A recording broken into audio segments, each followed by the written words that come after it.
उसका पहला अध्याय और उसका 11 वचन पढ़ के वापस हम कहां पर आएंगे? 5 वचन में, जल्दी से। वरन इस रीति से, ध्यान सुनिए, यहां पर 5 वचन से 11 वचन तक कुछ निर्देश दिए गए हैं, कुछ रीति दिया गया है, कुछ सिस्टम बताया गया है और परमेश्वर चाहता है कि हम इसके अनुसार चलें। और अगर हम इस रीति के अनुसार चलते हैं, आगे बढ़ते हैं अपने जीवन में, तो परमेश्वर कुछ चीज को कह रहा है। और वो 11 वचन को पढ़ के फिर 5 में आएंगे, जल्दी। इस रीति से तुम हमारे प्रभु और उद्धारकर्ता, तुम हमारे प्रभु यीशु मसीह और हमारे परमेश्वर उद्धारकर्ता यीशु मसीह के अनंत राज्य में। हम चाहते हैं ना, हम सब चाहते हैं यीशु मसीह के साथ उस राज्य में प्रवेश करना, परमेश्वर के साथ में उस अनंत राज्य के वारिस होना, भागी होना, हम सब उसको देखना चाहते हैं। लेकिन बाइबल यहां बताती है आदर के साथ। क्या लिखा हुआ है?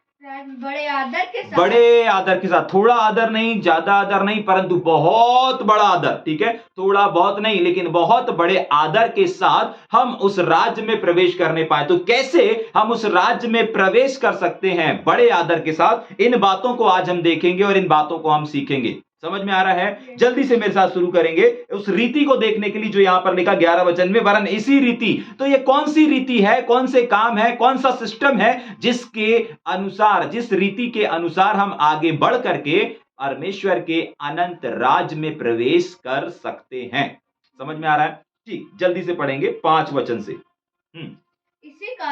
इसी कारण तुम सब प्रकार का यत्न का मतलब होता है कोशिश करो, प्रयास करो। ठीक है, किस चीज के लिए कोशिश और किस चीज के लिए प्रयास करने को बोल रहा है यहां पर परमेश्वर का वचन, उसको भी पढ़ेंगे। अपने विश्वास पर सद्गुण, विश्वास के ऊपर काम करना। देखिए, आप अगर एक विश्वासी बन गए हैं, विश्वासी पर ठहर जाना काफी नहीं है। एक विश्वासी जीवन पर आकर के ठहर जाना काफी नहीं होता। बाइबल बताती है विश्वास के ऊपर कुछ है, विश्वास के ऊपर कुछ और भी है जो करना की आवश्यकता है। जाग रहे हैं? आज आप कहीं पर भी क्यों ना ठहरे हो, परमेश्वर आज चाहता है कि आप वहां से उठ करके एक नए लेवल पर जाएं। और अगर आज इस बात को आपने समझ लिया, निश्चय आप एक स्थान से उठ करके एक दूसरे स्थान पर चले जाएंगे, एक अभिषेक से उठ करके एक नए अभिषेक को प्राप्त करेंगे, एक नई आत्मा से उठ करके एक और वो वाली महिमा की आत्मा तक पहुंच जाएंगे। ठीक है, पढ़ेंगे। विश्वास के आगे विश्वास पर सद्गुण, एक शब्द लिखा हुआ है, सद्गुण और सद्गुण पर समझ। ठीक है, तो सद्गुण से हमको क्या समझ में आता है? मतलब हम विश्वास कर लेते हैं प्रभु यीशु मसीह पर, हम यीशु मसीह के ऊपर विश्वास करते हैं, उसके बलिदान के ऊपर विश्वास करते हैं, यीशु मसीह हमारे लिए आया, हमारे लिए मारा गया, हमारे लिए गाड़ा गया। क्या इतना विश्वास करना काफी नहीं है? नहीं। अगर आप चाहते हैं कि आप परमेश्वर के राज्य में बड़े आदर के साथ पहुंचो, तो आपको अपने विश्वासी जीवन के आगे अपने कदम को बढ़ाना पड़ेगा। जाग रहे हैं? आज हम कुछ कदमों को देखेंगे। ठीक है, सबसे पहला कदम है यहां पर सद्गुण। भैया, सद्गुण किसे कहते हैं? जाग रहे हैं? या फिर सद्गुण एक ऐसा शब्द है जिसमें सद्गुण एक ऐसा शब्द कहलाता है, एग्जाम्पल के लिए शाकाहारी, मांसाहारी और फल फ्रूट। शाकाहारी, मांसाहारी और फल फ्रूट। अब इन तीनों में से क्या आप बता सकते हैं कि मैंने कौन से फल का नाम लिया, या कौन से शाकाहारी भोजन का नाम लिया, या कौन से मांसाहारी भोजन का नाम लिया? नहीं बता सकते। क्यों नहीं बता सकते? क्योंकि ये कोई एक नाम नहीं है। फल फ्रूट का आप नाम बता ही नहीं सकते। शाकाहारी आप बता ही नहीं सकते कौन सा शुद्ध शाकाहारी, कौन सा मांसाहारी आप बता ही नहीं सकते। क्यों? कब तक नहीं बता सकते? जब तक आप उसके आगे अंदर जाकर के उसमें शामिल ना हो, या उस कैटेगरी में ना जाएं कि इस कैटेगरी में कौन कौन सी चीजें आती हैं। अगर शाकाहारी के बारे में बताया जा रहा है, तो शाकाहारी में आपको मालूम होना चाहिए कौन कौन सी कैटेगरी आती हैं। अगर मांसाहारी की बात हो रही है, तो आपको मालूम होना चाहिए मांसाहारी में कौन कौन सा मांस आता है, कौन कौन सी चीजें आती हैं। और अगर फल फ्रूट की बात हो रही है, तो फल कोई एक फल तो बताया नहीं, फल फ्रूट मतलब फल वाले क्षेत्र में आपको कदम रखना पड़ेगा, तभी आपको पता चलेगा। ठीक वैसा ही ये जो वर्ड है वो है सद्गुण। जैसे फल फ्रूट में बहुत सारी लिस्ट है, मांसाहारी में बहुत सारी लिस्ट है, शाकाहारी में बहुत सारी लिस्ट है, ऐसे ही ये जो सद्गुण है, अब इस सद्गुण के खंड में या ब्लॉक में या सद्गुण की लिस्ट में कौन कौन से सद्गुण आते हैं, वापस इस सद्गुण में कौन कौन से सद्गुण आते हैं, इस चीज को हम देखने जा रहे हैं। ठीक है कि नहीं? थोड़ा सा हम देखिए, हम उसी टॉपिक पर हैं, हम उसी विषय पर हैं कि कैसे हम आदर के साथ स्वर्ग राज्य में प्रवेश करेंगे। ठीक है, उसके लिए पहला बिंदु है सद्गुण। तो सद्गुण किसे कहते हैं? सद्गुण की श्रेणी में कौन कौन सी चीजें आती हैं, जल्दी से मेरे साथ एक आध वचन निकाल के पढ़ेंगे। फिलिपियों उसका 4 अध्याय उसका 8 वचन को पढ़ेंगे क्या? जल्दी से। फिलिपियों 4 उसका 8 वचन। हाँ, इसलिए हे भाइयों, जो बातें सत्य हैं, देखिए ये वो सद्गुण की लिस्ट है। क्या है? ये वो सद्गुण की लिस्ट है कि जो बातें सत्य हैं, पढ़ेंगे उसको। जो बातें सत्य हैं, नंबर 1, जो बातें सत्य हैं, जो बातें आदरणीय हैं, जो बातें आदरणीय है, मतलब एक सत्य को धारण करना, विश्वास करना काफी नहीं है। बहुत बार विश्वास में आने के बाद भी हम लोग क्या करते हैं, झूठ को बोल देते हैं या झूठ का साथ देते हैं या झूठ में शामिल हो जाते हैं। लेकिन परमेश्वर का वचन कहता है कि जो बातें सत्य है, मतलब तुमको अपने कदम को बढ़ाना है। अगर यहां पर सद्गुण की लिस्ट को अगर आप देखेंगे तो सद्गुण की लिस्ट में पहला स्टेप आ रहा है सत्य। जाग रहे? सत्य। दूसरे आगे आदरणीय है, आगे सुहावनी है, उचित है। हाँ, मैं बता देता हूं ना, मैं वचन को बोल देता हूं, ऐसे में बहुत समय हो जाएगा। लूका रचित समाचार उसका 10 अध्याय उसके 3 वचन को आप पढ़ सकते हैं। दूसरा पत्रस पहला का 1 से 5 तक आप पढ़ सकते हैं। और सबसे इंपॉर्टेंट चीज अपना लूका रचित समाचार में लिखा है 10 के 3 में। ठीक है, तो मैं इस बात को बता रहा हूं कि सबसे पहले सद्गुण की लिस्ट में कौन कौन से नाम आते हैं। सबसे पहली चीज आता है सत्य, जो अभी अपन ने देखा। उसके बाद आता है बुद्धि आता है, ज्ञान आता है, ठीक है कि नहीं, और प्रेम आता है। प्रेम सबसे श्रेष्ठ है। प्रेम आता है, धैर्य आता है, पवित्रता आती है, भलाई आता है, अनुग्रह आता है, आनंद आता है। जागरे? आनंद आता है और एकता आती है। एकता को एकता बोलते हैं। क्या बोलते हैं? एकता भी एक क्या है? सद्गुण है। समझ पा रहे हैं? हमने प्रेम के बारे में अध्ययन किया, दया के बारे में अध्ययन किया। ये वो सद्गुण है जो हमको बाइबल में देखने को मिलते हैं। जाग रहे हैं? अलग अलग जगहों पर अभी फिलिपियों में हम पढ़ रहे थे कि सद्गुण के बाद जो बातें उचित हैं, जो बातें भली हैं, जो बातें सुहावनी हैं, और जो बातें मन, ये तमाम चीजें किस में आती हैं? सद्गुण एक स्वभाव में आती हैं, सद्गुण की लिस्ट में आती है। जैसे अवगुण होगा, बैर के गुण हो गए, वैसे ही सद्गुण के भी कुछ गुण हैं। और परमेश्वर चाहता है कि हम विश्वास से अपने एक कदम को आगे लेकर के जाएं और अपने जीवन में सद्गुण को आने दें। सद्गुण आपके पास चल करके नहीं आएगा, आपको सद्गुण के पास जाना पड़ेगा। जाग रहे हैं? जैसे वस्त्र को खरीदने के लिए आप मार्केट जाते हैं, मार्केट के शोरूम वाले आपके पास नहीं आते कि हमारे पास एक नए डिजाइन आया, नया लॉट आया है तो आप हमारे पास आकर के ले लीजिए। ऐसा करते नहीं है। जाग रहे हैं? बड़े बड़े दुकानदार जो आप देखते हैं ना, आपको वस्त्र पहनना है ना, आपको उस कपड़े का आनंद लेना है, आपको नए मॉडल्स का आनंद लेना है, तो आपको कुछ करना पड़ेगा। और क्या करना पड़ेगा? जाना पड़ेगा, उस दुकान तक जाना पड़ेगा और दुकान से लाना पड़ेगा। ठीक उसी प्रकार ये सद्गुण भी है। आपको प्रेम के पास जाना पड़ेगा, आपको भलाई के पास जाना पड़ेगा, आपको नम्रता के पास जाना पड़ेगा, आपको धैर्य के पास जाना पड़ेगा, आपको नम्रता के पास, आपको संयम के पास जाना पड़ेगा और जाकर के अपने जीवन में धारण करना पड़ेगा। ये आपके पास चल के नहीं आएंगे। जाग रहे हैं? ये आपके पास चल करके नहीं आएंगे, परंतु इसको आपको जा करके अपने जीवन में धारण करना पड़ेगा। और इसी को बोला जाता है सद्गुण। और सद्गुण में एक दो नाम नहीं है, बहुत सारे नाम हैं, बहुत सारी चीजें हैं और बहुत सारी बातें हैं, जिन बातों को अभी हम देख रहे हैं और समझ रहे हैं और सीख रहे हैं। जाग रहे हैं? समझ में आ रहा है? हाँ, एक आध वचन और पढ़ेंगे क्या अपन? हाँ, गलातियों की पत्री 5 उसका 22।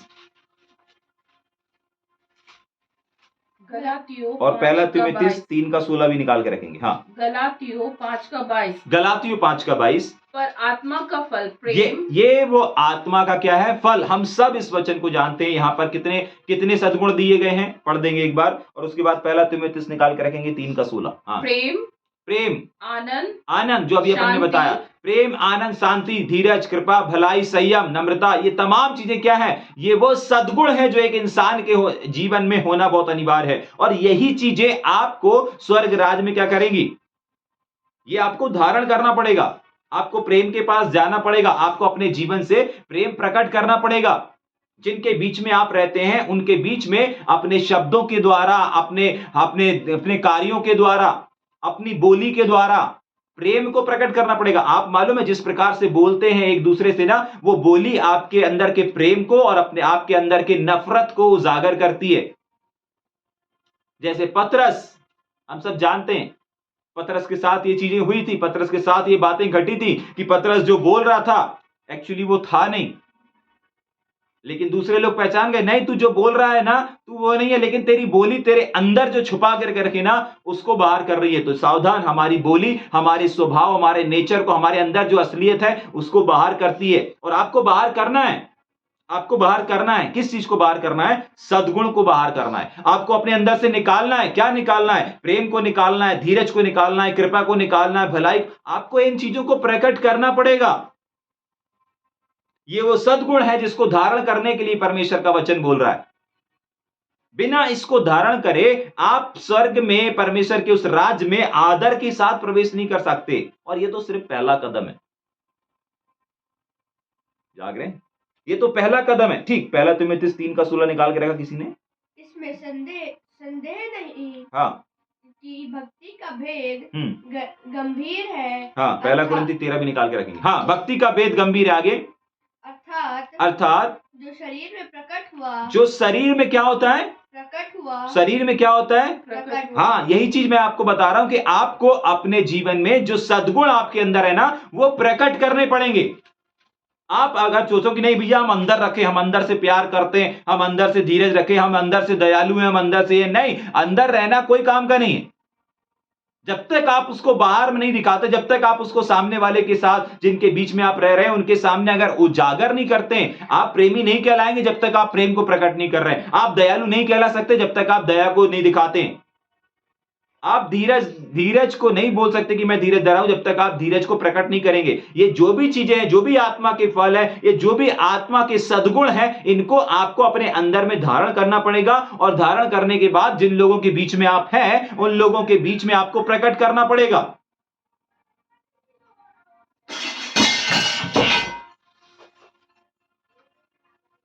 समझ पा रहे हैं इस बात को? क्या करना पड़ेगा? धारण करना पड़ेगा। ये पहला कदम है, ये पहला स्टेप है जिसमें आपको और हमको आगे बढ़ना है। अगर आप चाहते हैं, अगर चाहते हैं आगे बढ़ना, तो अगर चाहते हैं आदर के साथ प्रवेश करना, तो अगर नहीं चाहते, आप जैसे भैया कैसे भी हमको मिल जाए, वहां पर अंदर प्रवेश करने मिल जाए, स्वर्ग में बस जैसे भी हो, कुछ भी स्थान मिल जाए बस, तो आपको कुछ करने की आवश्यकता नहीं है। जाग रहे? हाँ, पहला कुरिन्थियों 13 अध्याय उसका 4 वचन पढ़ के फिर हम अगले वचन में जाएंगे। पहला कुरिन्थियों 13 अध्याय उसका 13 वचन, 4 वचन। जाग रहे हैं? इसलिए पूछना पड़ता है। यस। प्रेम धीरजवंत है। प्रेम क्या है? धीरजवंत है। आगे, और कृपालु है। और कृपालु है। प्रेम में डाह नहीं रखता। हाँ, आगे नहीं करता। आगे आगे अपनी बड़ाई नहीं करता जी। और फूलता नहीं। प्रेम क्या नहीं करता? फूलता नहीं। और वह अनरीति नहीं चलता। हाँ, वह अपनी भलाई नहीं चाहता, झुंझलाता नहीं, बुरा नहीं मानता। हाँ, ध्यान से सुनिए। ये कौन सी चीजों को देख रहे हैं हम? ये सद्गुण को देख रहे हैं। अगर सद्गुण आपके अंदर आ चुके हैं, आपको कभी बुरा नहीं लगेगा, आप कभी झुंझुलाएंगे नहीं। आप पता है एक व्यक्ति झुंझुलाता कब है? एक व्यक्ति झुंझुलाता कब है? समझ पा रहे हैं इस चीज को? कब एक व्यक्ति झुंझुलाता है? जब उसको प्यार नहीं मिलता, जब उसको वो चीजें नहीं मिलती जिस चीज की वो अपेक्षा कर रहा है। अरे आप कुछ चीज को चाह रहे हैं, लेकिन आप उस चीज को मिल नहीं रही है, आप उसको क्या कर रहे हैं? झुंझुलाने लगेंगे। सावधान, कब झुंझुलाता है, कब कुड़कुड़ाता है, कब बुड़बुड़ाता है। मान लीजिए आपको कहीं जाना है और आपका आपका पर्स नहीं मिल रहा, आपका वॉलेट नहीं मिल रहा, तब देखिएगा कि एक व्यक्ति कैसा होगा, बुन बुन बुन बुन बुन करेगा। ऐसे ही आत्मिक क्षेत्र में भी है, जब आप किसी चीज को चाहते हैं और अगर नहीं हो रही तो क्या होता है, झुंझुलानापन आता है। सावधान, परमेश्वर का वचन कहता है आपको सद्गुण को धारण करना है और सद्गुण को प्रकट करना है।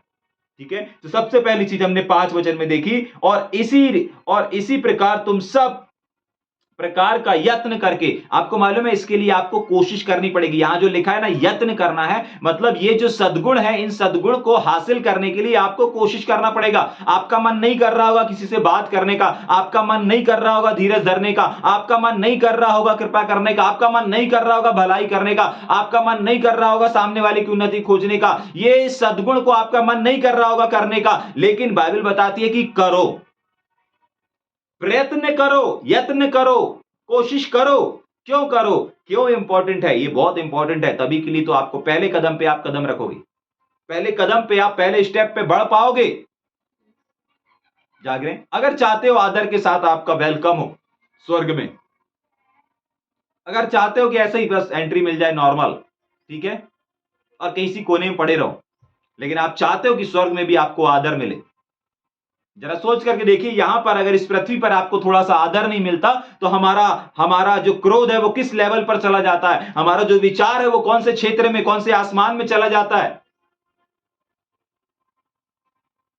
जरा सोच करके देखिए, आपके जो नीचे काम कर रहा है, आपके जो अधीन में काम कर रहा है, वो सद्गुण को धारण करके, सद्गुण को प्रकट करके स्वर्ग में बड़े आदर के साथ चला गया, और आपने सद्गुण को ना प्राप्त करके और सद्गुण को ना प्रकट करके आप भी स्वर्ग में गए, लेकिन आपसे कहीं ज्यादा ऊंचे उस स्तर पर, आपसे कहीं ज्यादा एक हाई लेवल पर कौन बैठा हुआ है, आपका नीचे काम करने वाला। आपके लिए आदर की बात होगी? नहीं। आप हमेशा चाहेंगे कि जिनको मैंने सिखाया, जिनको मैंने, जो मेरे अधीन में थे, वे लोग मेरे साथ में रहें, कम से कम मेरे नीचे नहीं रहें तो मेरे साथ में तो रहें। जाग रहे? हाँ, लेकिन कैसा लगेगा अगर आपने जिनको सिखाया वो आपसे आगे उच्च स्तर में आदर पा रहे हैं और आप उनसे कई गुना नीचे पड़े हुए। समझ में आ रहा है? परमेश्वर चाहता है कि आप सब आदर के साथ प्रवेश करें, तभी के लिए परमेश्वर इन बातों को आपके और हमारे पास तक पहुंचा रहा है। ठीक है, परमेश्वर की योजना है कि हम सद्गुण को धारण करें और हम आदर के साथ प्रवेश करें। ठीक है, जल्दी से 6वें वचन में चलेंगे। और समझ पर संयम, और संयम पर धीरज, और धीरज पर भक्ति, और भक्ति पर भाईचारे की प्रीति, और भाईचारे की प्रीति पर प्रेम बढ़ाते जाओ। यहां पर भी नहीं लिखा है कि अगर तुम सद्गुण को धारण कर लोगे तो प्रेम बढ़ जाएगा और तमाम चीजें बढ़ जाएंगी, नहीं बढ़ेंगी। आपको बढ़ाना पड़ेगा। आप अगर किसी से प्यार करते हैं तो आपको उस प्यार के लेवल को बढ़ाना पड़ेगा। आप अगर किसी को चाहते हैं तो उस चाहत को बढ़ाना पड़ेगा। आप किसी काम को कर रहे हैं तो उस काम को बढ़ाना पड़ेगा। हर एक, अगर आप किसी के साथ भाईचारा रखे हुए, उस भाईचारे के रिश्ते को भी आपको बढ़ाना पड़ेगा। आप अगर किसी भी कार्यों में अपने हाथ को लगाए हैं, उस हाथ को आपको और आगे बढ़ाना पड़ेगा। यह बढ़ेगा नहीं अपने आप। धीरज रखें, धीरज को बढ़ाओ। प्रेम रखो, प्रेम को बढ़ाओ। हर एक वो चीज को बढ़ाओ जो यहां पर लिखा हुआ है 6वें वचन में और 5वें वचन में। आपको बढ़ाना पड़ेगा, प्रयत्न भी आपको करना है और बढ़ाना भी आपको है। परमेश्वर नहीं बढ़ाएगा यहां पर, याद रखिएगा, नहीं तो आप उस वचन को पकड़ ले, अरे भैया परमेश्वर बढ़ाएगा, परमेश्वर बढ़ाएगा, परमेश्वर ने वादा तो किया है। हाँ, लगाने वाला कोई है, सींचने वाला कोई है, बढ़ाने वाला परमेश्वर है, लेकिन कुछ जगह पर उसने कहा है कि तुमको बढ़ाना है, तुमको प्रयास करना है। परमेश्वर ने आपके सामने थाली दे दिया, शाकाहारी, मांसाहारी और फल फ्रूट सब आपके सामने ला करके रख दिया। अब अगर आपके मर्जी, आप उसमें से खाएं उठा करके अथवा नहीं खाएं। अगर आप बोलो नहीं भैया परमेश्वर खिलाएगा, अरे सामने रखा तो है, काटो फल खाओ। जाग रहे? नहीं भैया प्रभु खिलाएगा, हम प्रार्थना कर देते हैं प्रभु खिला दे, प्रभु खिला दे। प्रभु भी बोलेगा सामने तो लाके दे दिया फल फ्रूट, जो फल पसंद हो उसमें से खा लो, जो मांसाहारी पसंद हो उसमें मार और खा। है, पतरस को भी मार और खा के पूरा लेवल बना के नहीं दिया, तो उसको बोला मार और खा, कुछ करना पड़ेगा उसको। जाग रहे? हाँ, अनाज आप तक पहुंचेगा, अन्न आप तक पहुंचेगा, भोजन वस्तु आप तक पहुंचेगी, आपको मारना पड़ेगा और खाना पड़ेगा। आपको कुछ काम है जो करने पड़ेंगे। आपके सामने भोजन है, आपको अपने हाथों का इस्तेमाल करना पड़ेगा। ऐसे ही परमेश्वर ने कुछ चीजों को, प्रेम को, धीरज को, कृपा को, भलाई को, सब ये तमाम जो सद्गुण हैं, इन सद्गुणों को आपके सामने प्रकट कर दिया है, आपके सामने ला दिया है। अब इसके लिए आपको प्रयत्न करना पड़ेगा, यत्न करना पड़ेगा इसको अपने जीवन में धारण करने के लिए, रिसीव करने के लिए। और जब आप अपने लोगों के बीच में रहते हैं, आपको प्रकट भी करना है, अपने अंदर से जाहिर भी करना है। जाग रहे हैं? जहां धीरज की आवश्यकता है, वहां अपने अंदर से धीरज को दिखा रहे। कोई बात नहीं, धीरज रखिए, पेशेंस रखे हुए, सहन करने की, सहन कर रहे हैं। जाग रहे हैं? समझ में आ रहा है? प्रेम, आप कितनी भी गलती करो, हम प्रेम कर रहे हैं, प्रेम हमारा कायम है। जाग रहे हैं? आपको मालूम है इंसान के प्रेम और परमेश्वर के प्रेम में दो फर्क है। ठीक है, दो ऐसे अद्भुत फर्क है जो जो जो आप सोच भी नहीं सकते। आपको मालूम है इंसानों का प्रेम परिस्थिति के अनुसार बदल जाता है। वापस, इंसानों का जो प्रेम होता है ना, वो परिस्थिति के अनुसार, एक रिश्ते और दूसरे रिश्ते में परिस्थिति जरा सी लड़खड़ाई, परिस्थिति जैसी जरा सी डगमगाई, उसका प्रेम बदल जाता है। थोड़ा सा गरीबी आया, प्रेम बदल जाएगा। जिस भी रिश्ते में आप देखिएगा, थोड़ा सा चीख के, चिल्ला करके, थोड़ा सा वाद विवाद हो गया, उनका प्रेम बदल जाएगा। किसी ने कुछ गलती कर दिया, किसी ने कुछ अगर बोल दिया, वो प्रेम बदल जाएगा। जिस प्रेम की अभी मिसाल दे रहे थे, जिस प्रेम को अभी बखान कर रहे थे, नहीं हम तुम्हारे साथ जिएंगे, तुम्हारे साथ मरेंगे, तुम्हारे साथ रहेंगे, तुम्हारा साथ देंगे, ये करेंगे, थोड़ा सा वाद, थोड़ा सा विवाद और थोड़ी सी खटास क्या करती है, उस प्रेम को चेंज कर देती। ये इंसानों का प्रेम है। आपको मालूम है परमेश्वर का सबसे अच्छा स्वभाव क्या है कि उसका जो प्रेम है वो बदलता ही नहीं। आप गलती करें तो भी वो उसका प्यार नहीं बदलेगा। आप गिर जाएं किसी पाप में तो भी वो प्यार, तो भी वो क्या नहीं बदलेगा, उसका प्यार नहीं बदलेगा। आप कहीं पर भी, कुछ भी, किसी भी सिचुएशन में रहें, आप अमीरी के स्तर पे रहें, गरीबी के स्तर पे रहें, आपके पॉकेट में पैसा रहे अथवा ना रहे, परमेश्वर कहता है मेरा प्रेम बदलता नहीं। और बाइबल में अभी अपन ने पढ़ा था कि प्रेम तो टलता भी नहीं। जो परमेश्वर का प्रेम, जो परमेश्वर जैसा प्रेम रखता है ना जो लोग, उनका प्रेम कभी टलता नहीं। तभी के लिए यूहन्ना सुसमाचार में उसके 10:34 में लिखा हुआ है कि जैसा मैंने तुमसे प्रेम किया ना, वैसा तुम भी प्यार करो, वैसा तुम भी प्यार रखो। अपन लोग करने वाला प्यार करते हैं, मैंने प्यार किया, मैंने प्यार किया, मैंने प्यार किया, ये वाला प्यार करते। हमारा परमेश्वर प्यार करता नहीं है, प्यार रखता है। प्यार करने के किस्से हम बहुत सुनते हैं, प्यार रखने का किस्सा एक ही है, और वो है हमारा परमेश्वर प्रभु यीशु मसीह। उसने प्यार रखा, मतलब आज भी है, कल भी है और आने वाले कल में भी रहेगा। लेकिन प्यार किया था, प्यार किए, ये बदल जाते हैं। जितने प्यार किए वाले लोग हैं ना, प्यार किया वाले, ये प्यार बदल जाता है परिस्थिति के अनुसार, विषम परिस्थिति के अनुसार, अमीरी गरीबी में, थोड़े से झगड़े झकाड़ में, इन तमाम चीजों में क्या होता है, प्रेम बदल जाता है। लेकिन जो प्यार रखता है ना, वो प्यार रखा ही हुआ है भाई, वो टल नहीं सकता। जैसे एक इमारत कहीं पर रखी हुई है, टल नहीं सकती। एक पत्थर कहीं पर रखा हुआ है, एक पहाड़ कहीं पर रखा हुआ है, टल नहीं सकता। जैसे परमेश्वर का वचन टल नहीं सकता, वैसे ही परमेश्वर का प्रेम भी नहीं टल सकता। जाग रहे हैं? और वही प्रेम करने के लिए परमेश्वर हमको बोलता है। और अगर ऐसा प्रेम हम रखेंगे तो बाइबल बताती है इस प्रेम में, इस भाईचारे के प्रेम में क्या करते जाओ, बढ़ते जाओ। वो वाले प्रेम में मत बढ़ो जो परिस्थिति के अनुसार बदल रहा है, ये वाले प्रेम में बढ़ो जो बदलता ही नहीं, जो टलता ही नहीं, किसी भी विषम परिस्थिति में टलता नहीं। ये वाले प्रेम में बढ़ना है, वो वाले प्रेम में नहीं बढ़ना है जो संसारिक प्रेम है। देखें, चेक करें अपने आप को, अपने जीवन को, कौन सा वाला प्रेम है आपका अपनी मम्मी के साथ में, आपका अपने भाइयों के साथ में, आपका अपनी बहनों के साथ में, कौन सा वाला प्रेम है आपके अपने पति के साथ में, आपके अपने सास के साथ में, आपके अपने जो भी रिश्तेदार हैं, आपने अपने सेवकों के साथ में, कौन सा वाला प्रेम है। थोड़ी सी डांट से बदल गया, अब कोई भैया को फोन नहीं करना। जाग रहे? बदल गया, चेंज हो गया। थोड़ा सा सास बहू में हो गया, प्रेम बदल गया। ये इन लोग का प्रेम है, संसारिक प्रेम है, लेकिन मसीह प्रेम नहीं है। मसीह प्रेम जिसके अंदर रहता है वो टलता ही नहीं, परिस्थिति कुछ भी हो टलता नहीं है, चेंज नहीं होता। लेकिन थोड़े से विवाद में अगर खटास आ गई, प्रेम हट गया और कड़वाहट आ गई। जाग रहे हैं? हाँ, रिश्तों में ऐसा होता है, लेकिन परमेश्वर ऐसे वाले प्रेम में बढ़ने के लिए नहीं बोल रहा है, लेकिन वो जैसा प्रेम उसने किया ना, वैसे प्रेम में आगे बढ़ने के लिए बोल रहा है। समझ पा रहे हैं? और परमेश्वर नहीं बढ़ाएगा आपको इस क्षेत्र में, याद रखिएगा, आपको ही बढ़ना पड़ेगा। आगे चलेंगे क्या जल्दी से? हाँ, 8 वचन को पढ़ेंगे। क्योंकि यदि ये बातें जो ऊपर हमने कहा, सद्गुण और सद्गुण पर ये तमाम चीजें जो अभी अपन ने सीखा, उसके बाद अपन ने देखा प्रेम, प्रेम में भी अगर आप बढ़ोगे, और अगर ये बातें तुम में वर्तमान रहे, मतलब हमने किया था, ये वाला नहीं, हम में है ये वाला। बहुत बार बोलते हैं नहीं भैया हम प्यार रखते हैं, प्यार रखते हैं, हम करते, हम ये बातें, हमारे अंदर धीरज था, हमारे अंदर नम्रता थी, हमारे अंदर ये था, हमारे अंदर वो था। इससे कोई मतलब नहीं, कोई मतलब नहीं कि आप कैसे करते थे, मतलब इससे है क्या लिखा हुआ है, वर्तमान है, वर्तमान रहें। वर्तमान रहने का मतलब है अभी, प्रेजेंट टाइम पे। आपको इसको छोड़ नहीं देना है करके। भैया 1 महीने प्यार रख के देखते हैं, 1 महीने अधीर रह के देखते हैं, 2 महीने फॉलो करके देखते हैं, 3 महीने फॉलो करके देखते हैं, 4 महीने करके देखते हैं। जाग रहे हैं? परमेश्वर का वचन क्या कहता है? देखते देखते वाले नहीं, रखना है। अगर ये बातें तुम में वर्तमान रहने पाए, मतलब आखिरी क्षणों तक आपको रखना रखना रखना पड़ेगा। भैया 1-2 महीने या 1 आध साल तक रख सकते हैं, इससे ज्यादा नहीं हो पाएगा। भैया हमारी सहन करने की शक्ति नहीं है, इससे ज्यादा हम उसको बर्दाश्त नहीं कर सकते। जाग रहे हैं?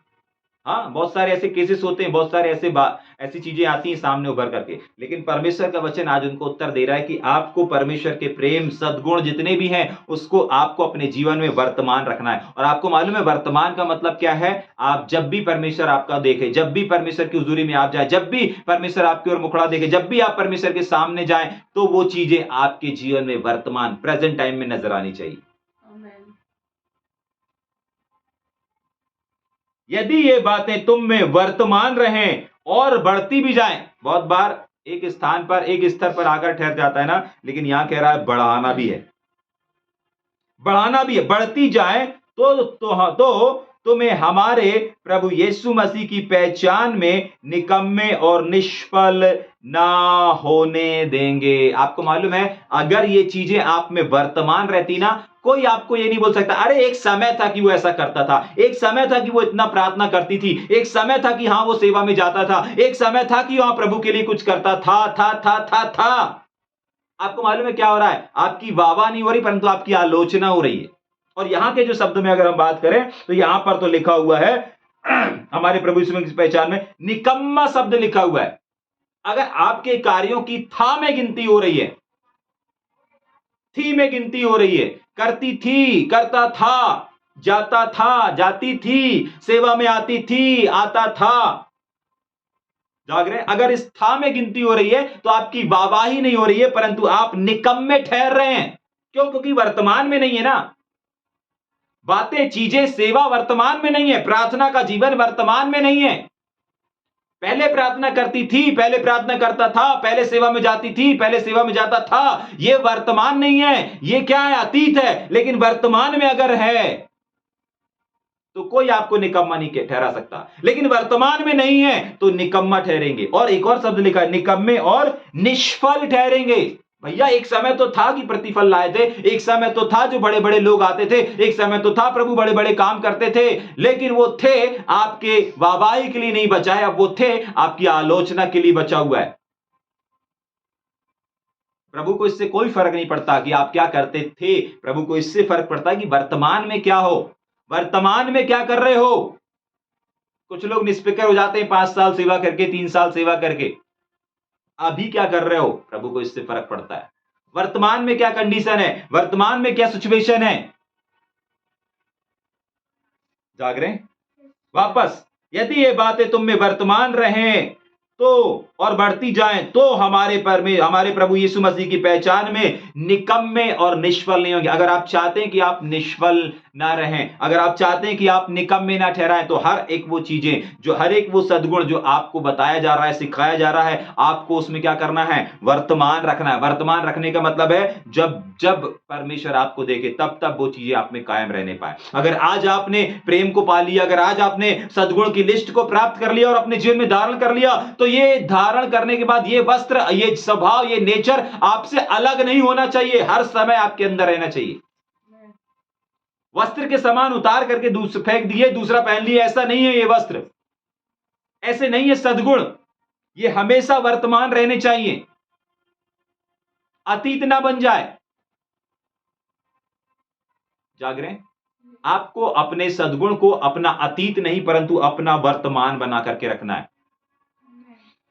समझ में आ रहा है? अगर चाहते हैं निष्फल ना कहलाएं, अगर चाहते हैं निकम्मे ना कहलाएं, तो आपको अपने सद्गुणों को अपना अतीत नहीं लेकिन अपना आज बना करके रखना है। अपना बीता हुआ कल नहीं परंतु आज बना करके रखना है। अपना अतीत नहीं परंतु अपना वर्तमान बना करके रखना है। और जो वर्तमान बना करके रखते हैं, जो आज बना करके रखते हैं, वे ही परमेश्वर के स्वर्ग राज में बड़े आदर के साथ एंट्री करेंगे। वही लोग निकम्मे नहीं ठहरेंगे, वही लोग निष्फल नहीं कहलाएंगे। जाग रहे हैं? हम जानना चाहते हैं ना, हम प्रवेश करना चाहते हैं ना आदर के साथ, उसी के बिंदु को हम देख रहे हैं। ठीक, आगे पढ़ेंगे क्या 9 वचन को? क्योंकि जिसमें ये बातें नहीं, जिसमें ये बातें नहीं, ध्यान से सुनिएगा अब विशेष करके ना, कि अगर जिसके जीवन में ये बातें नहीं, हमने 5, 6, 7, 8 वचन में देखा, अगर ये 8 वचन तक की बातें, 5 से 8 वचन तक की बातें अगर एक इंसान में, अगर एक मसीह विश्वासी के अंदर नहीं है, तो यहां पर यही लिखा है, अगर ये बातें, हाँ वापस, क्योंकि जिसमें ये बातें नहीं, परंतु जिसमें ये बातें नहीं, जिसमें ये जीवन नहीं, जिसने इस वस्त्र को नहीं पहना, जिसने सद्गुण के वस्त्र को नहीं पहना, वो प्रेम में नहीं बढ़ रहा है, अपना अलग से प्रेम रखा हुआ है, मनुष्य वाला प्रेम रखा है, परमेश्वर का प्रेम में नहीं बढ़ रहा है। ठीक है, तो उसके लिए क्या लिखा हुआ है? पढ़ेंगे। वह अंधा है। क्या है?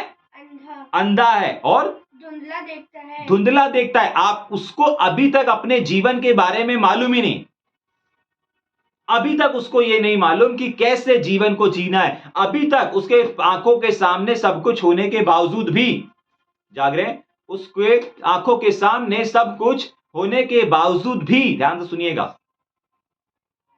क्या हो रहा है? क्या लिखा है? वापस पढ़ेंगे। अंधा है। क्या है? अंधा है। अंधा है। एक आध वचन को पढ़ेंगे क्या मेरे साथ में? इफिसियों की पत्री 5 अध्याय 26 वचन। इफिसियों की पत्री 5 अध्याय उसका 26 वचन, जल्दी से पढ़ेंगे फिर वापस यहीं पर आएंगे। इफिसियों 5 का 26 जी, कि उसको वचन के द्वारा, हाँ, जल के स्नान से शुद्ध करके। देखिए, ऐसा नहीं है कि अगर आज आपके जीवन में ये चीजें नहीं पाई जाती, ठीक है, क्या लिखा है? वापस 10 को पढ़ेंगे, 9 को पढ़ेंगे। क्योंकि जिसमें ये बातें नहीं, हो सकता है कुछ ऐसे लोग होंगे या कुछ ऐसे लोग सुन रहे होंगे जिन्होंने अभी तक इस सद्गुण के वस्त्र को नहीं पहना होगा। ठीक है, ठीक है भैया, हमने नहीं पहना। कुछ लोग बोल सकते हैं कि नहीं भैया, अभी तक हम नहीं जानते थे, इसलिए हमने सद्गुण को धारण नहीं किया और सद्गुण को हम प्रकट भी नहीं करते थे। हाँ भैया, हम प्यार करते थे लेकिन मनुष्यों वाला प्यार करते थे। परिस्थिति के अनुसार हमारा जरा सी लड़ाई झगड़े के कारण हमारा प्यार क्या हो जाता था? टल जाता था। लेकिन हमको ना टलने वाला प्यार करना है, परमेश्वर का प्यार करना, हमने इस बात को सीखा। लेकिन कुछ ऐसे भी होंगे जो इस बात को सुन रहे होंगे, देख रहे होंगे, समझ रहे होंगे कि भैया कुछ लोगों के जीवन में तो ये चीजें है ही नहीं, हमने तो सद्गुण को जाना ही नहीं, समझा ही नहीं, अब हम क्या करें? उसके लिए एक उपाय है। क्या लिखा है 9 वचन में? जिनमें ये बातें नहीं हैं, आगे, वह अंधा है। वह अंधा है। भैया, हमारे अंदर तो ये बातें हैं ही नहीं, हमको तो कभी बताया ही नहीं गया, हमको तो सिखाया ही नहीं गया, हमको तो ये बताया गया यीशु मसीह पर विश्वास करो, वो तुम्हारे लिए आया, तुम्हारे लिए मारा गया, गाड़ा गया, तुम्हारे लिए जिंदा हो गया और हम तुमको लेने के लिए आएगा। अब तो भैया हम अपना खा रहे हैं, पी रहे हैं, अपने परिवार को चला रहे हैं और बस वेट कर रहे हैं कि प्रभु यीशु मसीह हमको आए और लेकर के चले जाए। जिंदगी भर वेट करते रहेंगे, आपको लेकर के नहीं जाएगा। जाग रहे हैं? हाँ, अगर ये बातें वर्तमान नहीं है, अगर आपने अपने जीवन में सद्गुण को थाम करके नहीं रखा है, धारण करके नहीं रखा है, आप नहीं जा पाएंगे। ठीक है भैया, आप जिनके पास नहीं है वे क्या है, अंधा है और धुंधला दिखता है। ठीक है, ये चीज कैसे, इसका समाधान क्या है, उसका समाधान लिखा हुआ है एफिसियों 5:26 में। पढ़ेंगे, क्या देखने जा रहे हैं। अगर आपके जीवन में अभी भी सद्गुण नहीं है और अगर आप चाहते हैं कि आप सद्गुण को धारण करें तो क्या करना पड़ेगा, कैसे ये आप सद्गुण को, अगर आप बोलते भैया हमारे पास सद्गुण है, हम कोशिश करते हैं कि सद्गुण को हम धारण करें, प्रेम को हम धारण करें, नम्रता को हम धारण करें, लेकिन ये हम धारण नहीं कर पा रहे हैं, तो कैसे कर सकते हैं इसको। बहुत बार लोग बोलते हैं ना, भैया हम उससे प्यार करना चाहते हैं, हम उसको माफ करना चाहते हैं, लेकिन माफ नहीं कर पा रहे प्रभु। भैया उससे प्यार करना चाहते हैं, लेकिन बार बार उसकी गलतियां दिख जाती हैं, हम उससे प्यार नहीं कर पा रहे हैं।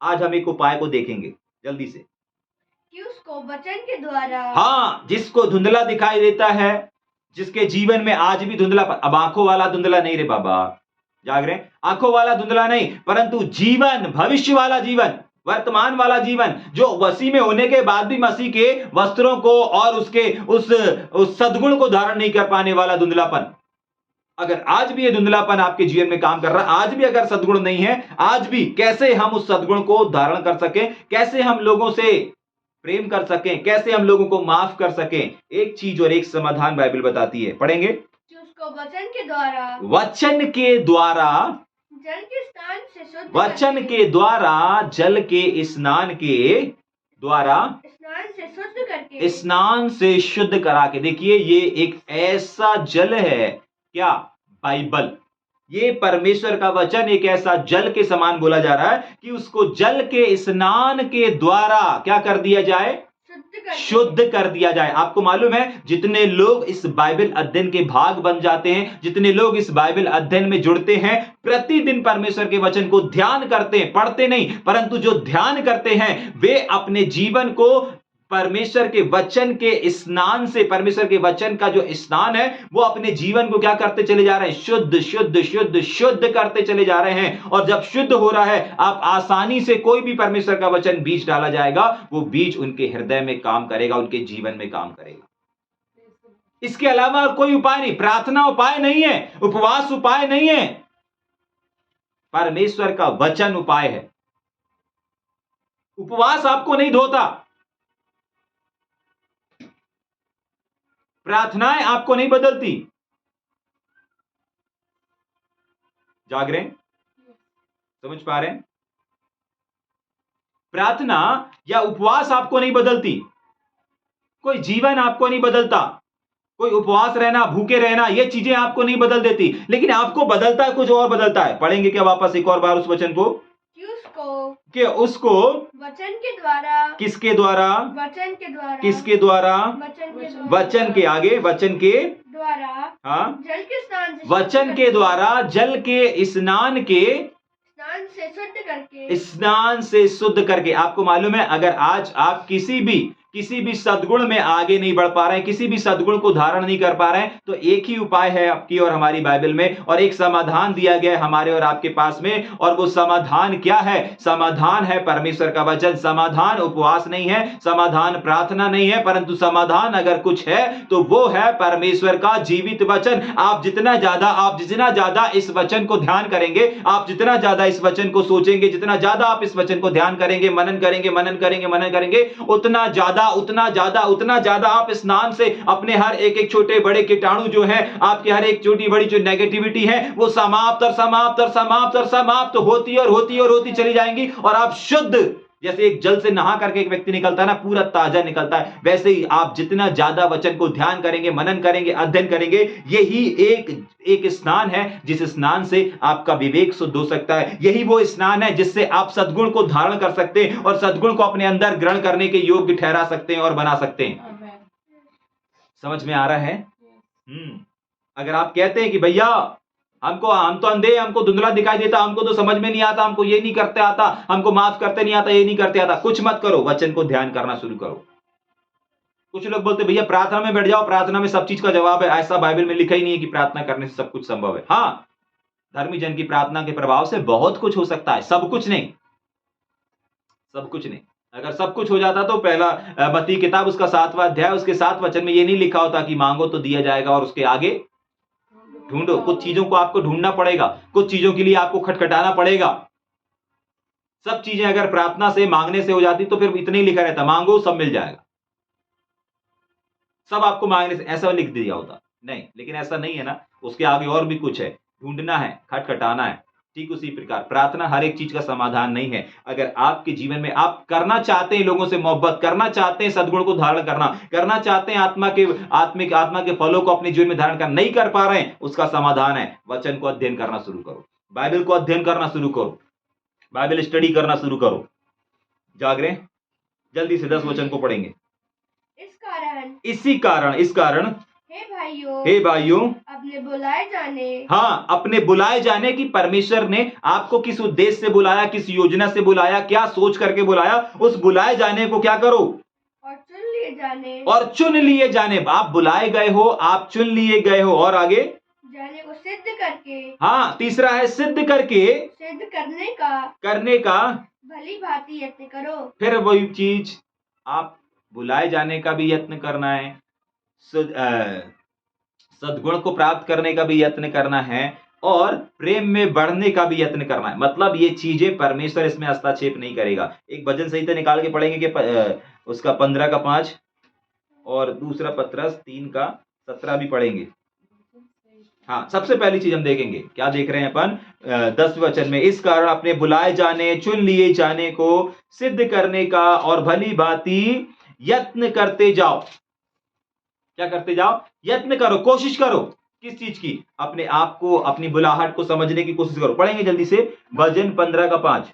जो अपना रुपया ब्याज पर नहीं देता, हाँ, और निर्दोष की हानि करने के लिए हाँ, घूस नहीं लेता है, हाँ, जो कोई ऐसी चाल चलता है वह कभी न डगमगाएगा। बस 10 वचन को पूरा नहीं पढ़े थे क्या अपन ने? पढ़ेंगे 10 वचन को पूरा जल्दी से। यत्न करते जाओ, यत्न करते जाओ, क्योंकि यदि ऐसा करोगे तो ठोकर न खाओ। क्या नहीं करोगे? कभी भी ठोकर ना खाओगे। बहुत सारे लोग सद्गुण को धारण करने के बाद क्या करते हैं, कुछ समय तक रहते हैं और कुछ समय के बाद ठोकर खा जाते हैं। वचन के जल से स्नान से कर भी लेंगे, उसके बाद शुद्ध हो गए, शुद्ध करने के बाद भी ठोकर लग जाती है। आज एक महत्वपूर्ण कारण को हम देख रहे हैं भजन संहिता में, पढ़ेंगे उसको। क्या देख रहे हैं अपन? कैसे ठोकर लगती है एक इंसान को। ठीक, आगे। जो अपना रुपया, हाँ, जो अपना पैसा, अपना धन, यस, ब्याज पर नहीं देता, ब्याज पर देता है। ध्यान से सुनेंगे ना, यहां पर लिखा है नहीं देता, और जो नहीं देता है उसके जीवन में ठोकरें नहीं लग सकती, वो आत्मिक क्षेत्र में गिर नहीं सकता। वो अगर सद्गुण को एक बार धारण कर लिया तो वो सद्गुण को कभी खोएगा नहीं, वर्तमान ही रहेंगे। जो अभी अपन ने ऊपर पढ़ा था कि वो चीजें क्या रहे, वर्तमान रहे, तुम में वर्तमान रहे। तो वर्तमान रहने कौन नहीं देता? आपको लग रहा होगा भैया हमारा पैसा ही तो डबल होगा, पैसा ही तो बढ़ेगा, ये तो हमारा बिजनेस है, ये तो हमारा व्यापार है। लेकिन सावधान, परमेश्वर ने अगर किसी चीज को मना किया है, अब चाहे वो आपका व्यवसाय हो, चाहे वो आपकी जिंदगी हो, चाहे वो आपकी बंदगी हो, चाहे आपसे आपके घर में उससे चूल्हा जलता हो, परमेश्वर को इससे कोई मतलब नहीं। परमेश्वर ने कहा गलत है, मत करो तो मत करो। समझ पा रहे हैं? लिखा है कि अगर जो लोग अपने पैसा ब्याज पर नहीं देता है, उसके आगे, और निर्दोष की हानि के लिए, जी आगे, घूस नहीं देता, रिश्वत नहीं लेता, हाँ, जो कोई ऐसी चाल चलता है, जो कोई ऐसी चाल चलता है, वह कभी न डगमगाएगा। अभी 10 के लास्ट भाग में हमने क्या पढ़ा? इस कारण अपने बुलाए जाने को सोचो, अपने चुन लिए जाने को सोचो, अपने सिद्ध करने की ओर ध्यान दो, और अगर करोगे, यत्न करो, प्रयास करो, और क्योंकि यदि ऐसा करोगे तो कभी ठोकर नहीं खाओगे। मतलब ठोकर लगेगी। और ठोकर कब लगती है? जब एक व्यक्ति अपने धन, अपने पैसे को क्या करता है, ब्याज में चलाने लगता है। और क्या करने लगता है? उसमें अभी भजन संहिता में अपन ने पढ़ा। एक आध वचन और पढ़ेंगे क्या अपन? हाँ, जल्दी से पढ़ेंगे। दूसरा पत्रस 3 अध्याय 17 वचन और यहूदा 1 का 24 भी निकाल के रखेंगे। दूसरा पत्रस 3 अध्याय 17 वचन, यहूदा 1 का 24 भी निकाल के रखेंगे जल्दी से। इसलिए हे प्रियो, तुम लोग पहले ही से इन बातों को आपको पहले बता दिया जा रहा है ना। आज हो सकता है आपको ठोकर नहीं लगी होगी, लेकिन ठोकर लगने से पहले परमेश्वर आपको बता दिया जा रहा है कि कैसे ठोकर लग सकती है। तुमने सद्गुण को धारण कर लिया, तुमने वर्तमान में आज परमेश्वर की उन तमाम चीजों को जो आपको स्वर्ग में बड़े आदर के साथ प्रवेश कराएगी जान लिया, समझ लिया, ठीक है, लेकिन उसके बाद आप किसमें कैसे फंस सकते हो, किसमें कैसे गिर सकते हो, इस चीज के लिए परमेश्वर उपाय बता रहा है आपको। अगर आप कह रहे हो कि हमने नहीं धारण किया, तो आपको जल के स्नान से मतलब परमेश्वर के वचन को अध्ययन करना है, तो आप क्या कर पाओगे, शुद्ध हो जाओगे। लेकिन शुद्धता के बाद भी कुछ है, शुद्धता के बाद भी कुछ है, और वो क्या है, ठोकर लगना। ठोकर लगना, और ठोकर से कैसे बचा जाए ये हम देख रहे हैं। बहुत बार होता ना, कुछ लोग आत्मा में रहते हैं, लेकिन क्या हो जाते हैं, छोटे से पाप में छोटी सी गलती करके वापस बैक हो जाते हैं, गिर जाते हैं छोटी छोटी ठोकरों में। कोई किसी का दोस्त ठोकर खिला देता है। बीते सप्ताह अपन ने ठोकर के बारे में अध्ययन किया था, ठोकरों के बारे में संडे सर्विस में अपन ने सुना था इस चीज को, लेकिन सुनेंगे अभी। इस ठोकरों से एक और चीज है, बच सकते हैं, और वो ये है अपने पैसे को ब्याज में ना दे करके। देखिए, कुछ तो विशेष है, कुछ तो गंभीर है, तभी के लिए परमेश्वर का वचन यहां पर मना कर रहा है। ठोकरें उसको नहीं लगती जो ब्याज पर पैसे नहीं देता, लेकिन ठोकरें उसको लगती हैं जो ब्याज पर पैसे देता है। जाग रहे, समझ में आ रहा है? जल्दी से पढ़ेंगे। इसलिए हे प्रियो, तुम लोग पहले ही से यह बातें जानकर चौकस रहो, सावधान रहो। ठीक, आगे। ताकि अधर्मियों के भ्रम में, हाँ, ताकि अधर्मियों के भ्रम में ना आ जाओ। आपको भ्रमित करने के लिए भी लोग आएंगे। कौन से वाले मार्ग से? स्वर्ग के राज में आदर के साथ आप प्रवेश ना करो। अरे क्या जरूरत है यार, जो आपसे अच्छे से बात कर रहा है आप उससे अच्छे से बात करो, जो आपके साथ अच्छे से रिश्ता निभा रहा है आप उसके साथ अच्छे से रिश्ता निभाओ। ये भरमाने वाले हैं जो वचन के विपरीत बात कर रहे हैं ना। देखो, जब तुमसे वो नहीं मिलता, देखो जब तुमसे वो बात नहीं करता, तुमको भी कोई जरूरत नहीं है बात करने की। देखो, जब वो तुमको गले नहीं लगाता या नहीं लगाती, तुमको भी कोई जरूरत नहीं उसको गले लगाने की। ये भरमाने वाले हैं। किस रूप में आ रहे हैं अब मुझे नहीं मालूम, लेकिन आएंगे। लेकिन परमेश्वर का वचन क्या कह रहा है? तुमको पहले से मैं बता दे रहा हूं, आने से पहले। और तुम लोग क्या करोगे आने से पहले? चौकस रहोगे, सावधान रहोगे। अगर कोई आपको वचन के विरोध में बातें बोल रहा है, आप किसी को माफ करना चाहते हैं, लेकिन आप रुक जा रहे हो। किस वजह से रुक जा रहे हो? अरे आप माफ करना चाहते हैं उसको, अरे क्या जरूरत उसको माफ करने की, रहने तो उसकी यही सजा है। समझ जाइए, वचन के बाहर बात कर रहा है और ये भरमाने वाला है। जाग रहे? अरे मैं जाता हूं ना, झुक जाता हूं ना। अरे क्या जरूरत तुमको झुकने की? क्या जरूरत है उसके सामने? वो तो छोटा है, उसको अपन ने सिखाया है, वो तो अपने यहां आता है तो ये करता है। क्या जरूरत है उसके सामने झुकने की? समझ जाइए, भरमाने वाली स्पिरिट काम कर रही है। जो वचन के बाहर आपको बात करे, आपको नहीं सुनना है, चौकस रहना है। क्या लिखा है 17 वचन में? चौकस रहो ताकि अधर्मियों के भ्रम में, भ्रम मतलब भरमाने वाले, हाँ, भ्रम में कहीं फंस ना जाओ। और फंसने के बाद अपनी स्थिरता जो आप वर्तमान में रखे हुए ना, सद्गुण को थाम करके रखें, भाईचारे, प्रेम और आत्मा के फल में जो आप वर्तमान में रखें, अपने जीवन में धारण करके रखे हैं। बाइबल बताती है, परमेश्वर का वचन कहता है, क्या ना हो जाओ। ये आपकी स्थिरता है, और स्थिरता को आप कहीं खो ना दो। आप जो कर रहे हो उसको कहीं खो ना दो। आप जो लोगों से प्यार कर रहे हो, इस प्यार को खो ना दो। ये प्यार नफरत में ना बदल जाए, ये सद्गुण असगुण में ना बदल जाए, ये जो सद्गुण है ये बुरे गुण में ना बदल जाए। और इसीलिए परमेश्वर का वचन आपको स्थिर करने के लिए, कि आप जो कर रहे हैं ना, आपको उस क्षेत्र में स्थिर करने के लिए ये वचन आप तक पहुंचा रहा है, ताकि आप चौकस हो सकें, ताकि आप चौकस रह सकें कि कोई है जो आपकी स्थिरता को छीनना चाहता है, कोई है जो आपके रिश्ते को तोड़ना चाहता है, कोई है जो आपके रिश्ते को तोड़ने का प्रयास कर रहा है, आपके प्रेम को तोड़ने का प्रयास कर रहा, आपके भाईचारे को तोड़ने का प्रयास कर रहा है। लेकिन तुमको यह वचन इसलिए बता जा रहा है कि तुम चौकस हो जाओ। और पता है, हर एक किसी को परमेश्वर इस बात को नहीं बताता। आने वाले दिनों में सब लोग इस वचन को या इस संदेश को नहीं सुन पाएंगे, या इस बाइबल अध्ययन को नहीं सुन पाएंगे। हाँ, लेकिन जिनके जीवन में आवश्यकता होगी वही लोगों तक ये वचन पहुंच पाएगा। जाग रहे? समझ पा रहे हैं इस बात को? 17 पूरा हो गया? एक और वचन मैंने बोला था यहूदा 1:24, उसके बाद अपन प्रार्थना यहूदा करें। 1:24। हाँ। अब जो तुम्हें ठोकर खाने से बचा सकता है। अभी अपन ने देखा कैसे ठोकर लगती है। पहला ब्याज में पैसे चलाने के द्वारा ठोकर लगती है इंसान को। एक स्थिरता कैसे जाती है। आप अगर मसीह में वर्तमान है, अगर आप मसीह में मजबूत हैं, स्थिर हैं, अच्छे से काम कर रहे हैं और सद्गुण को धारण किए हुए हैं, और अगर ये सद्गुण ये स्थिर आपको रखना है तो आपको क्या करना पड़ेगा, आपको चौकस रहना पड़ेगा भरमाने वालों से। क्यों? क्योंकि आपकी स्थिरता कहीं छिन ना जाए। ठीक, एक और चीज की आपको ठोकर खाने से कौन बचा सकता है। ठीक, पढ़ेंगे उसको और अपनी वापस पढ़ेंगे।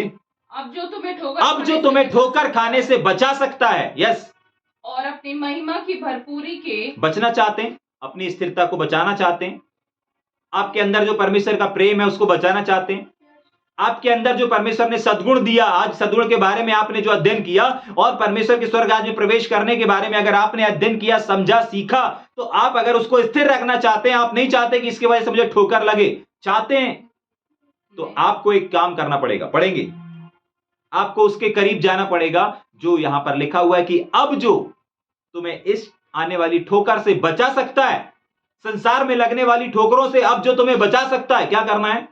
पढ़ेंगे, और अपनी महिमा की भरपूरी हाँ, बचा सकता है और तुम्हें अपनी महिमा के भरपूरी के सामने, अपनी महिमा की भरपूरी भी देता है। आगे, सामने मग्न रखता है, आनंदित रखता है और निर्दोष करके। आप में कोई दोष नहीं पाया जाएगा। लेकिन कब? जब आप उस ठोकर से बचाने वाले की ओर झुकेंगे। हाँ, क्या लिखा है, पूरा पढ़ेंगे। निर्दोष करके खड़ा कर सकता है। बस यही है रेस। जितना ज्यादा आप यीशु मसीह के वचन से जुड़े रहेंगे, उतना ज्यादा आप अपने जीवन में एक स्थिरता को देखेंगे।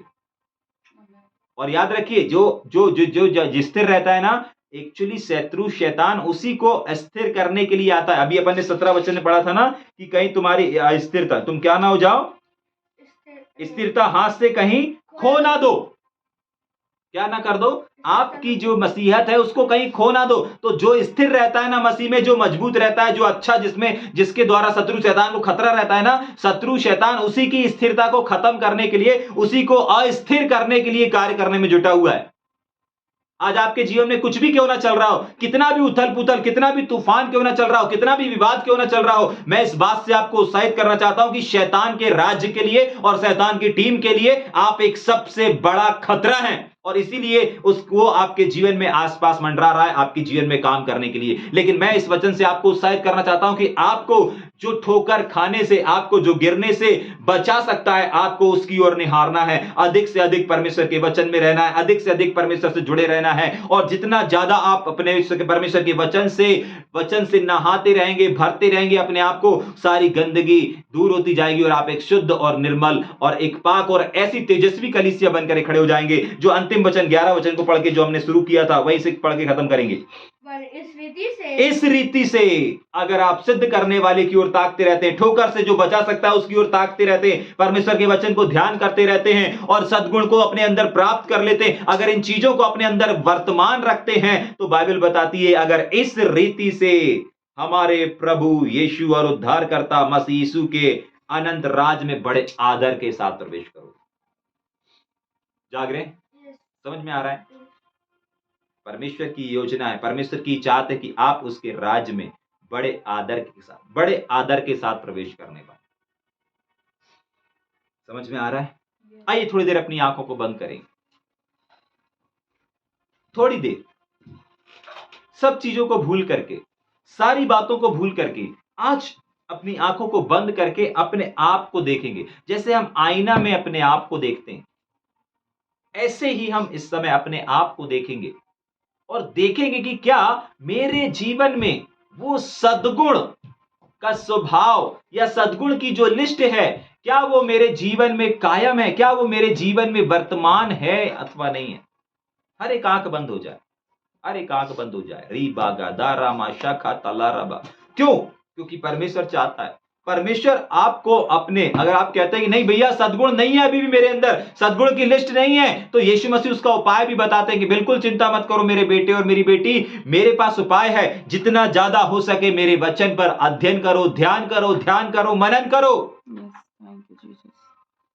दूसरा जो आपको ठोकर से बचा सकता है, उसकी ओर ताकने लगो। जो आपको सिद्ध कर सकता है उसकी ओर दौड़ो। आइए थोड़ी देर अपनी आंखों को बंद करें, क्योंकि अगर ऐसा करोगे तो निश्चय उसके राज्य में बड़े आदर के साथ प्रवेश करोगे। आइए हम प्रार्थना करेंगे। सनातन